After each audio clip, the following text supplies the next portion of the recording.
Assalamualaikum warahmatullahi wabarakatuh. Kami dari kelompok 8 dari kelas simulasi industri D akan mempresentasikan tugas rancangan simulasi diskrit dan dinamis. Nama anggota kelompok kami yaitu Liora Darista Zahra, NPM 114, Rizky Arifin, NPM 118, Nesa Fitri Alfianus, NPM 19138, dan Davani Dwi Krisna, NPM 19139. Untuk studi kasus yang pertama yaitu simulasi diskrit antrian perpanjangan STNK 5 tahunan di kantor Samsat Kota Surabaya. Latar belakang, pada kantor Samsat Manyar Surabaya selalu terjadi antrian yang cukup panjang. Jumlah fasilitas yang terbatas menyebabkan pada situasi tertentu pelanggan harus mengantri untuk perpanjangan STNK dan TNKP, kembali pajak kendaraan bermotor dan lain-lain. Identifikasi pihak-pihak terkait sangat diperlukan untuk menganalisa antrian yang terjadi itu akan menguntungkan atau merugikan. Analisis sistem tersebut digunakan untuk mengurangi atau meminimalkan jumlah antrian yang terjadi sehingga pelanggan merasa nyaman dengan pelayanan yang diperoleh.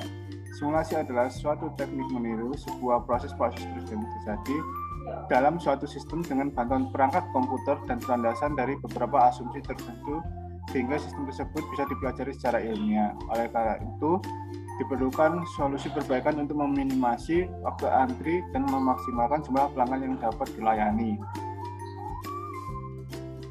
Untuk pengertian dari simulasi itu sendiri yaitu suatu teknik meniru sebuah proses-proses yang terjadi dalam suatu sistem dengan bantuan perangkat komputer dan berlandasan dari beberapa asumsi tertentu sehingga sistem tersebut bisa dipelajari secara ilmiah. Sedangkan sistem diskrit adalah simulasi yang membahas model suatu sistem yang selalu berkembang karena adanya representasi perubahan variabel-variabel pada kondisi tertentu di saat tertentu. Metode simulasi kejadian diskrit banyak digunakan dalam menangani masalah yang berhubungan dengan antrian. Software Arena adalah sebuah program penyusun model dan juga merupakan simulator. Arena merupakan kombinasi antara kemudahan pemakaian yang dimiliki high-level program dan fleksibilitas ketentuan yang menjadi ciri general purpose simulation language. Ukuran kinerja sebuah sistem antrian dapat diketahui dari rata-rata waktu tunggu yang dihabiskan pelanggan dalam antrian, jumlah pelanggan rata-rata dalam sistem, rata-rata jumlah pelanggan yang belum selesai diproses pada sistem antrian, dan faktor utilisasi sistem. Aktivitas dalam antrian pelayanan. Yang pertama, wajib datang. Yang kedua, wajib pajak parkir kendaraan di ruang cek fisik. Ketiga, pendaftaran cek fisik kendaraan. Keempat, wajib pajak menunggu giliran cek fisik. Kelima, petugas melakukan cek fisik. Keenam, pengesahan hasil cek fisik. Ketujuh, ambil formulir datang daftar ulang 5 tahunan. Delapan, mengisi formulir pendaftaran. Kesembilan, pembayaran. Kesepuluh, menunggu STNK dan TNKP jadi. Kesebelas, mengambil STNK dan TNKP. Kedua-belas, inspeksi. Selanjutnya ada data analisa. Di sini terdapat tabel yang berisi aktivitas, pengukuran dengan satuan menit, dan rata-rata waktu pengukuran. Selanjutnya ada gambar activity cycle diagram, dapat dilihat pada gambar tersebut. Selanjutnya akan dijelaskan oleh rekan saya. Dan selanjutnya, setelah dibuat activity cycle diagram, kita langsung membuat model simulasi. Berikut ini merupakan model simulasi diskrit dari aktivitas antrian perpanjangan STNK 5 tahunan di Samsat Manyar, Kota Surabaya, di mana pada bagian awalan terdapat create modul atau sebagai titik awal atau kedatangan entitas ke dalam simulasi, yaitu berupa wajib pajak datang. Lalu dilanjutkan dengan assign modul, yang modul ini memberikan penetapan nilai kepada variabel pengguna yang didefinisikan tingkat atau level kontinu, atribut entity atau gambar. Nah, selanjutnya akan dilanjutkan ke station yang pertama, yaitu ruang cek fisik, di mana pada station pertama ini terdapat 5 proses modul, yaitu ada wajib pajak parkir kendaraan di ruang cek fisik, dilanjutkan pendaftaran cek fisik, dilanjutkan menunggu giliran cek fisik kendaraan, lalu petugas cek fisik kendaraan, dan pengesahan hasil cek fisik kendaraan. Nah, selanjutnya kita lanjut ke stasiun kedua, yaitu loket pendaftaran, di mana untuk menghubungkan antar stasiun itu digunakan modul route, di mana modul ini yaitu untuk mentransfer mentransferkan entitas ke stasiun tertentu atau ke stasiun selanjutnya. Nah, untuk stasiun kedua ini, yaitu loket pendaftaran, terdapat 3 proses, yaitu ada ambil formulir, daftar ulang 5 tahun, kemudian mengisi formulir daftar ulang, dan dilanjutkan ke pembayaran. Selanjutnya dihubungkan dengan rute menuju stasiun ketiga, di mana pada stasiun ketiga ini terdapat 3 kegiatan, yaitu menunggu STNK dan TNKB jadi, lalu dilanjut mengambil STNK dan TNKB, dan yang terakhir yaitu proses inspeksi. Selanjutnya akan dilanjutkan ke assign, lalu diberi record modul. Fungsinya di sini yaitu untuk mengumpulkan data statistik dalam model simulasi yang telah dibuat. Lalu selanjutnya kita tutup dengan dispose, di mana modul ini berfungsi sebagai titik akhir untuk entitas dalam model simulasi, di mana yaitu berupa wajib pajak pulang. Selanjutnya di sini merupakan model simulasi yang telah kita buat pada software Arena-nya. Selanjutnya pada kali ini kita akan coba untuk merunning simulasi yang telah kita buat dengan cara klik run, lalu kita klik go.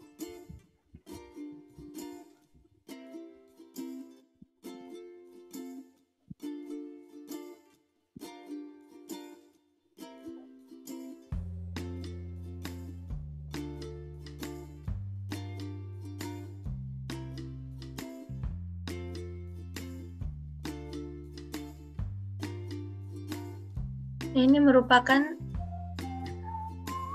tahap verifikasi. Nah, jika muncul seperti ini, tandanya bahwa proses verifikasi ini berhasil atau tidak adanya error pada model simulasi yang telah kita buat. Lalu kita selanjutnya kita klik yes. Nah, ini merupakan hasil validasi dari model simulasi yang telah kita buat. Ini merupakan hasil replikasi yang pertama, lalu dilanjut hasil replikasi kedua, dan seterusnya hingga hasil replikasi ke-10. Proses verifikasi itu berhasil atau tidak adanya error, maka selanjutnya akan dilakukan validitas yang akan menentukan apakah model konseptual merupakan gambaran berarti dan akurat dari sistem nyata. Nah, validasi sendiri merupakan kegiatan untuk mengetahui apakah simulasi merupakan representasi akurat dari sistem yang sedang berjalan. Setelah mendapatkan data model simulasi yang dinyatakan valid, selanjutnya dilakukan pengujian validasi model simulasi dengan metode confidence interval. Di sini metode confidence interval adalah cara statistik untuk menunjukkan bagaimana seberapa akurat dari rata-rata nilai yang diperkirakan. Nah, biasanya pada interval yang sempit, hasil yang didapatkan akan lebih akurat. Jika terdapat perbedaan jumlah sampel data antara data existing atau data yang ada dengan data simulasi usulan, maka metode yang digunakan adalah Welch confidence interval, di mana hipotesis 0, di mana mu1 dikurang mu2 sama dengan 0 dapat dikatakan valid jika nilai 0 berada pada rentang mu1 min mu2. Lalu untuk hipotesis 1 atau H1 di mana mu1 dikurangi mu2 tidak sama dengan 0 dapat dikatakan tidak valid jika nilai 0 berada di luar pada rentang selisih antara mu1 dan mu2.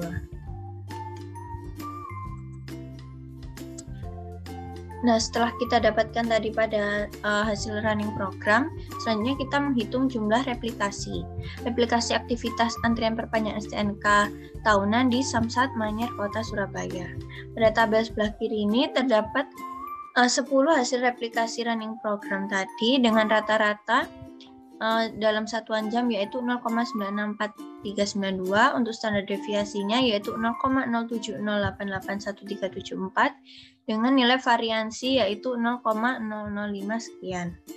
Nah, dengan N-nya sebanyak 10, N-1 sama dengan 9, confidence levelnya kita pakai 95%, maka A didapatkan yaitu 1 dikurangi 95% yaitu dengan hasil 0,05.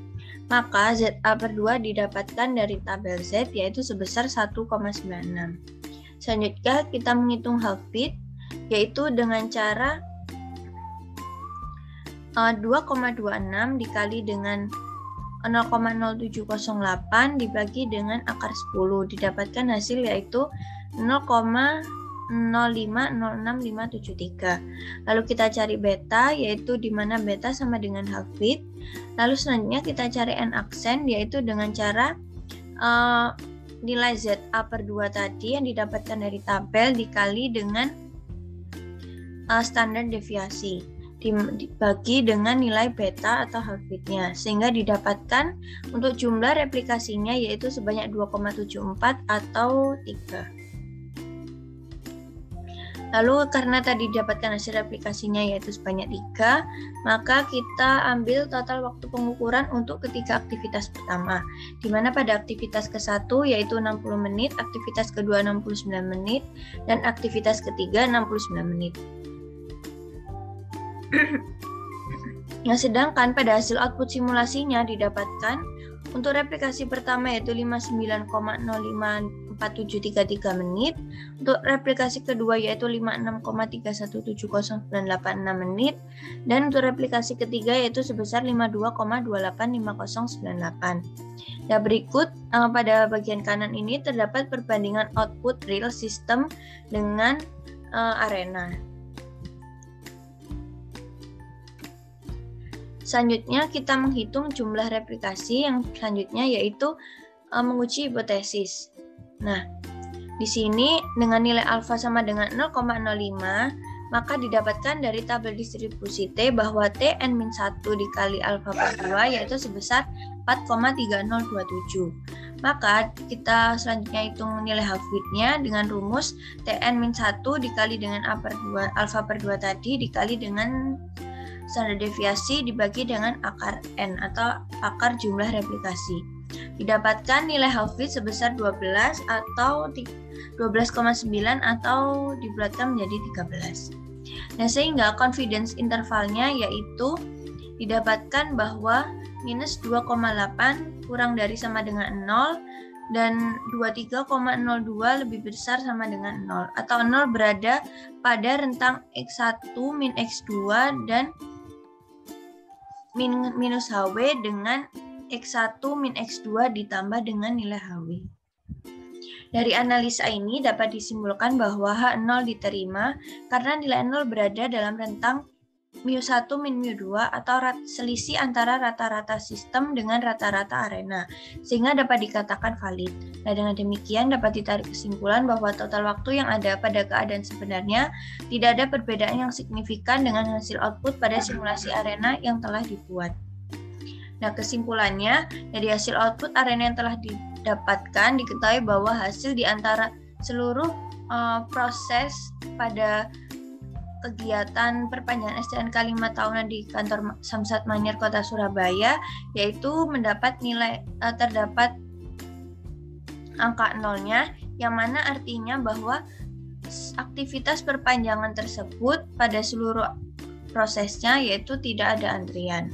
Nah, sedangkan dari hasil verifikasi dan validasi didapat bahwa H0 diterima karena nilai 0 berada di dalam rentang antara mu1 dan mu2 sehingga dapat dikatakan valid.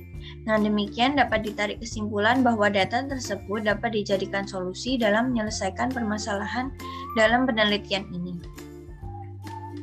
Selanjutnya untuk penjelasan sistem dinamis akan dilanjutkan oleh rekan saya. Baik, selanjutnya yaitu ada simulasi sistem dinamis ketersediaan susu almond untuk memenuhi permintaan konsumen. Latar belakangnya yaitu kacang almond merupakan jenis tumbuhan kacang-kacangan yang populer karena rasanya yang gurih, sedikit manis, dan empuk. Almond memiliki kandungan gizi yang cukup tinggi, salah satunya adalah kandungan lemak yaitu sebanyak 49,4%, dengan tingkat asam lemak tak jenuh tunggal yang tinggi sebesar 67%. Yang bermanfaat bagi kesehatan jantung. Salah satu produk yang dibuat dengan bahan baku kacang almond adalah susu almond. Dengan segala manfaat yang ditawarkan, produk susu almond mulai digandrungi oleh masyarakat dari kalangan muda maupun tua.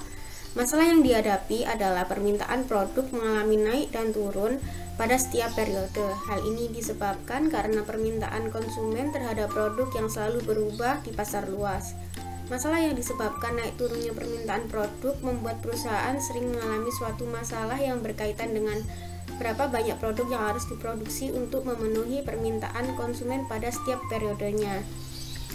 Kemudian pengertian dari simulasi sistem dinamis. Sistem dinamik yaitu suatu metode yang digunakan untuk mendeskripsikan, memodelkan, dan mensimulasikan suatu sistem yang dinamis atau dari waktu ke waktu yang terus berubah. Metode sistem dinamis merupakan suatu metodologi untuk memahami berbagai masalah kompleks. Metode sistem dinamis mempelajari masalah dengan sudut pandang sistem, di mana elemen-elemen sistem tersebut saling berinteraksi dalam suatu hubungan umpan balik sehingga menghasilkan suatu perilaku tertentu. Dalam perkembangannya, penyederhanaan kompleksitas tersebut telah dikembangkan menjadi pola struktur dinamik, di mana masing-masing pola struktur memiliki perbedaan pola perilaku dinamik. Pola-pola perilaku dinamik tersebut dapat dipakai sebagai pedoman awal dalam membangun struktur dinamik yang rinci atau untuk keperluan analisis. Kemudian dalam studi kasus ini diolah menggunakan software Vensim. Software Vensim sendiri ini merupakan perangkat lunak pemodelan visual yang sederhana dan fleksibel. Perangkat lunak Vensim ini dapat digunakan untuk membuat konsep, dokumentasi, simulasi, analisis, dan optimasi model sistem dinamik, mulai dari pembuatan diagram simpel kausal atau dari pembuatan diagram stock and flow. Kemudian ada variabel dalam sistem ini, sistem yang telah akan dibangun ini, yaitu yang pertama hasil panen almond, yang kedua pemberian nutrisi, yang ketiga luas lahan, keempat kesuburan tanah, kelima ketersediaan susu almond, keenam jumlah permintaan, dan yang ketujuh kenaikan permintaan, kedelapan penurunan permintaan, kesembilan gagal panen almond, 10 hama, dan 11 cuaca. Ini merupakan causal loop diagram dari sistem ini. Kemudian pada proses verifikasi ini model yang telah dibuat kemudian diverifikasi apakah terjadi error atau tidak. Bila model yang ada terjadi error, maka logika dari simulasi yang dibuat sebelumnya belum sepenuhnya benar. Model yang mengalami error harus mengulang pembuatan model dari awal simulasi. Kemudian dari selanjutnya yaitu proses validasi. Di sini didapatkan berdasarkan persen error dari rata-rata data empiris dan data output simulasi, yaitu sebesar 3,5, dan sebuah model dianggap valid ketika nilai E kurang dari sama dengan 5. Yang selanjutnya berdasarkan error dari standar deviasi data empiris dan data output simulasi, dan sebuah model dianggap valid apabila E2 kurang dari 30%, dan ini hasilnya yaitu 2,9%, di mana kurang dari 30%. Kemudian outputnya berupa stock flow diagram. Kemudian ini ada skenario 1,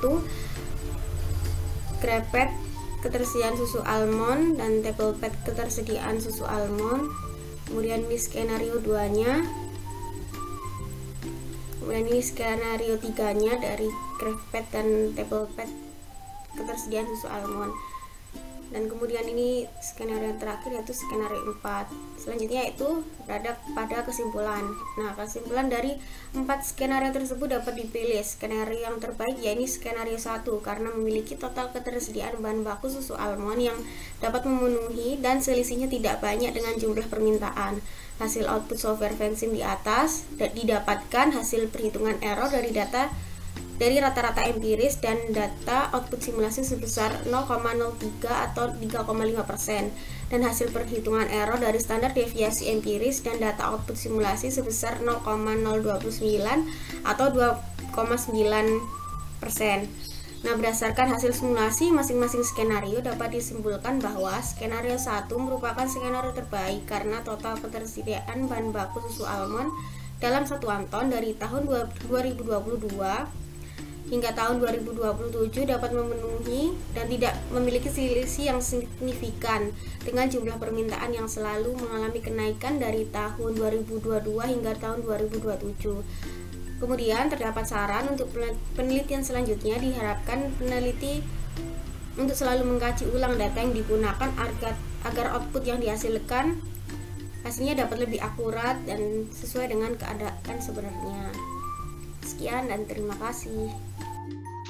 Berikut ini ada stock flow diagram untuk ketersediaan susu almond.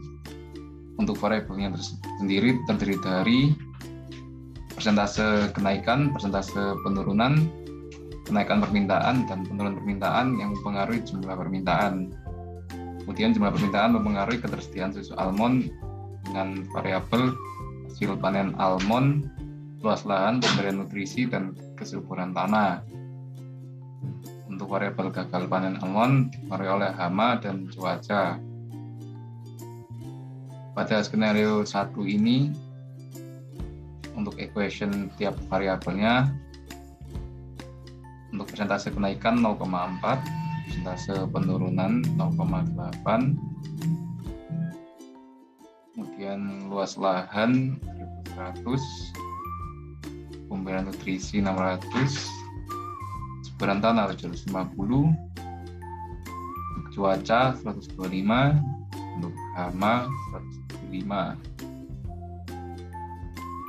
Dan dilakukan simulate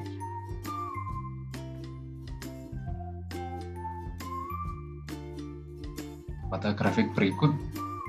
Ketersediaan susu almond mengalami peningkatan tiap tahunnya mulai dari 2022 hingga 2027, dan jumlah permintaan mengalami penurunan dari 2022 hingga 2027. Dan jika melihat tabel, maka dapat diketahui ketersediaan susu almond dapat memenuhi jumlah permintaan tiap tahunnya. Pada skenario 2, persentase kenaikan akan coba dilakukan perubahan menjadi 0,7. Kemudian dilakukan simulate. Dan grafik yang dihasilkan untuk ketersediaan susu almond masih mengalami peningkatan di tiap tahunnya dari 2022 hingga 2027. Dan jumlah permintaannya mengalami penurunan namun tidak signifikan. Jika melihat tabelnya, dapat diketahui pula untuk tiap tahunnya ketersediaan susu almond dapat memenuhi jumlah permintaan. Lalu untuk skenario 3, persentase penurunan dibuat menjadi 1 atau 100%. Kemudian dilakukan simulate.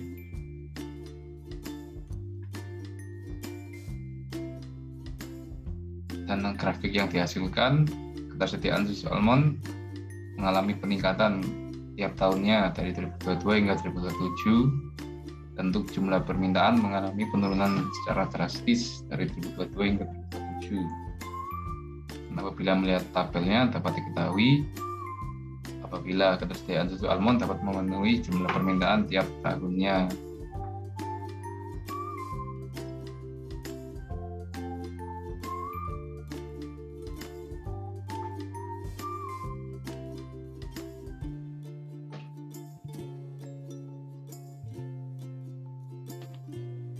Pada skenario 4, persentase penurunan dinaikkan menjadi 1 atau 100%. Kemudian dilakukan simulate.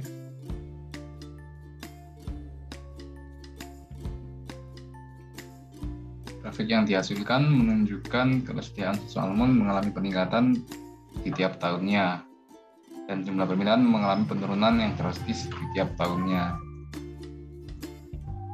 Dan jika melihat tabel, maka dapat diketahui ketersediaan susu almond dapat memenuhi jumlah permintaan tiap tahunnya.